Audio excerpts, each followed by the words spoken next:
10 women, 2 men on this jury, apparently over 3 months hearing every single element of the government's case, but they were unable to decide whether a life sentence or a death sentence was appropriate for the man apparently responsible, one of the 7 men responsible for the death of the security guard in this robbery. Apparently not too terribly long ago, some of the family members came out on their front steps, but we should tell you that it was Timothy Dennis O'Reilly who was on trial, has been for these many months as the people listened to the information coming from the government in this case. It was, in fact, O'Reilly, they say, who not only shot the young man who was killed, the 30-year-old father of 6, but he apparently, when the man was on the ground, was shot a second time with a shotgun and the fatal fire.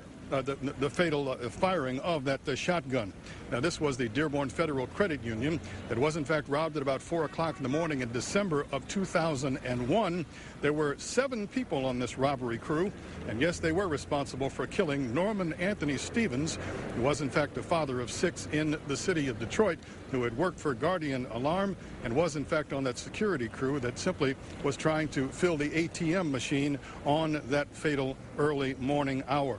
At this point, we should talk about the very complex document that the very complex document that the judge gave to this jury to come to this decision about the death or life in prison sentence. We should show you a little bit about that right now.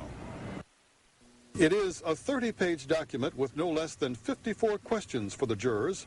Does Timothy Dennis O'Reilly's life have value is the last question. He is the 36-year-old man who could be sentenced to death for killing Norman Anthony Stevens. He was the security company employee gunned down in the $200,000 robbery of the Dearborn Federal Credit Union in December of 2001. As we said, this was, in fact, a very complicated document. Some of the people who were involved in this case, that appears to be the defense attorney talking to reporters over there at this point right outside of the federal courthouse.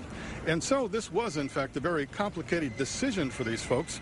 Clearly, they were divided in some of these 54 different items that they made the decision on today, but for the moment, it is done. From what we understand, the judge will, in fact, simply impose the life without the possibility of parole sentence. There will be no death penalty for this particular suspect.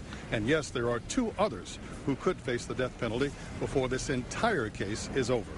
Reporting live in downtown Detroit, Bill Proctor, Channel 7 Action News.